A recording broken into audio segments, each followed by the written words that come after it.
Här har vi baristan i Sörfjärn här som ska göra kaffe.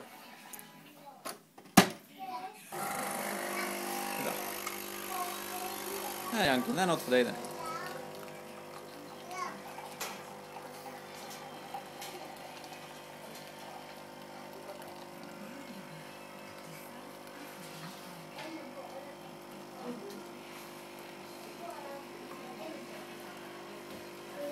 Ja, jag tänkte bullostat eller kokosa.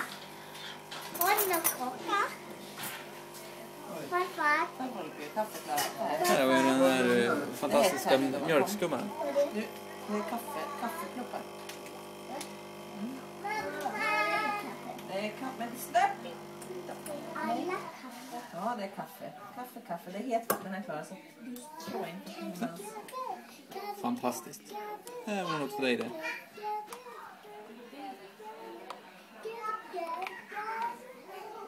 Joel fattar kakor. Vad hade du för kaffe? Det var så svårt att uttala så jag vet inte vad det var. Men det var en grön plupp. Okej, då är den där. Här har vi kaffesorterna som en Aladdin-ask ungefär. Meny. Med meny. En Fortissimo Lungo ska jag dricka nu.